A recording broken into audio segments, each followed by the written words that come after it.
PCO के patient में जो बहुत बड़ी प्रॉब्लम है वो आपके इंसुलिन लेवल्स है। आपकी इंसुलिन लेवल्स का ज़्यादा होना, आपकी इंसुलिन का रेजिस्टेंस का होना और मेल हार्मोन की जो ज़्यादती है वो बेसिकली पीसीओ का सारे सिम्टम्स का कॉज करती है, और उसी की वजह से ही प्रेगनेंसी में भी जो डिलेस आ रहे होते हैं और प्रेगनेंसी नहीं होती वो उसकी वजह से। वीडियो में हम आज बात करेंगे कि पॉलीसिस्टिक ओवेरियन के पेशेंट्स का वज़न कैसे कम कर सकते हैं।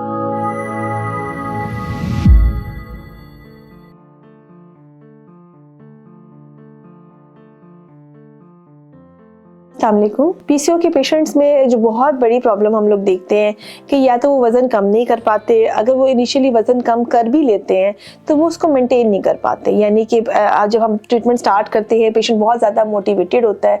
जब वो बहुत ज़्यादा मोटिवेटेड होता है तो इनिशियली वो 3 से 4 किलो अपना वज़न रिड्यूस भी कर लेता है, फिर उसके बाद वो वज़न एक जगह आके स्टक हो जाता है, यानी फिर उसके बाद वो वज़न कम ही नहीं कर पा रहा होता और उसके लिए बड़ी मुश्किल होती है। वो विल भी कहने कम होना शुरू हो जाती है, वो जो जोश होता है वो भी, जज्बा भी कम होना शुरू हो जाता है क्योंकि आपको रिजल्ट्स नहीं मिल रहे होते हैं।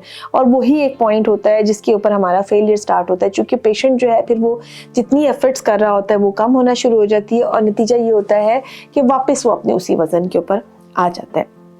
इसमें जो अगर मेरे से कोई पूछता है कि वज़न कम करने का पीसीओ के स्पेशली पेशेंट्स के अंदर क्या तरीका है, तो चूँकि हम हमेशा बात करते हैं लाइफस्टाइल मॉडिफिकेशन। लाइफस्टाइल का मतलब रहता है कि जो भी आपने अपने फूड में चेंज लेके आनी है वो थोड़ी लंबे अरसे के लिए आपकी हो। और अमूमन अगर आप किसी ख़ास डाइट पर आ जाते हैं, जैसे कीटो डाइट आप करना शुरू हो जाए या कोई बनाना डाइट करना शुरू हो जाए या एग डाइट करना शुरू हो जाए, तो वो कभी भी लंबे अरसे के लिए आप नहीं कर सकते। आपको हमेशा एक बैलेंस्ड फूड लेना होता है, आपको हर तरह का खाना लेना होता है, और वही अगर आप ऐसा ही खाना लेते हैं तो आप लंबे अरसे के लिए इसको मेंटेन कर सकते हैं। तो इसमें जो बेस्ट तरीका जो हम लंबे अरसे के लिए अपनी लाइफ में चेंज लेके आ सकते हैं वो है इंटरमिटेंट फास्टिंग। इंटरमिटेंट फास्टिंग से मेरी मुराद ये है कि आप जो 24 घंटे हैं उसके अंदर सिर्फ 8 घंटे अपना खाना पीना रखिए और उसके बाद जो 16 घंटे हैं बाकी उसमें आप फास्ट रखिए।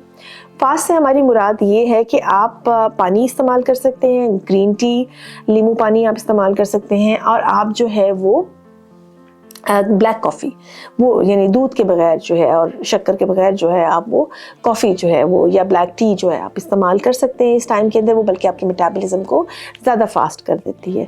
तो ये वो तरीका है जिसकी मदद से ना सिर्फ आप अपना वज़न कम कर लेते हैं, आप अपनी बॉडी की फ़ैट को पिघला सकते हैं, बल्कि आप अपनी इंसुलिन लेवल्स को नॉर्मल लेके आते हैं। और हम सबको पता है कि पीसीओ के पेशेंट में जो बहुत बड़ी प्रॉब्लम है वो आपके इंसुलिन लेवल्स है।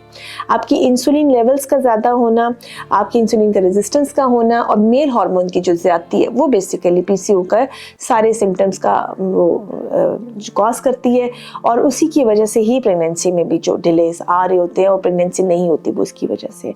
इंटरमिटेंट फास्टिंग एक ऐसी चीज़ है जो कि आप लंबे अरसे के लिए कर सकते हैं। अगर आप जैसे दिन में अगर आप सुबह अपने दिन का नाश्ते अच्छे हेल्दी नाश्ते से आगाज़ करते हैं जिसमें अब आपने रिफाइंड फूड छोड़ देना है, जंक फूड छोड़ देना है, और आपने अच्छी डाइट लेनी है, जैसे कि आप अंडे का इस्तेमाल कीजिए, आप दूध का इस्तेमाल कीजिए, आप पूरी रोटी का इस्तेमाल कीजिए, मैदे को छोड़े, तो आप अपने डे का अच्छे नाश्ते के साथ इस्तेमाल कीजिए।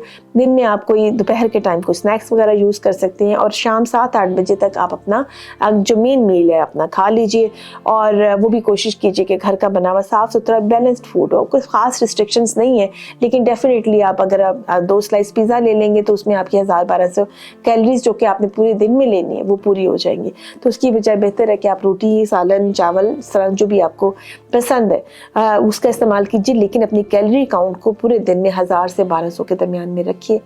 और 8 बजे के बाद आप अपनी कोई एक्सरसाइज की रूटीन रखिए, कोई वॉक रखिए, और उसके बाद से आप कुछ भी मत लें। और जो आपका नाश्ता है वो 11-12 बजे से पहले नहीं होना चाहिए, जिसके साथ आप 16 घंटे का फास्ट कर सकेंगे। इससे ना सिर्फ वज़न कम होने में हेल्प होगी, एक रूटीन सेट हो जाएगी, और जो फालतू की चीज़ें हम लोग ले रहे होते हैं जिन्हें हम अपनी डाइट में काउंट भी नहीं कर रहे होते कि हमने कुछ खाया है, हम उसको समझ नहीं रहे होते कि हमने कोई कैलोरीज ली हैं, वो आप अवॉइड करना शुरू कर देंगे। आप अपनी कैलोरीज को काउंट करेंगे, आप अपनी एक हैबिट डेवलप कर लेंगे जिसकी वजह से आपके इंसुलिन लेवल नॉर्मलाइज हो जाएंगे और आपको कंसीव करने में भी हेल्प मिलेगी। उम्मीद है इस वीडियो से आपको वज़न कम करने में हेल्प होगी। अपना बहुत सारा ख्याल रखिए, दुआओं में याद रखिए।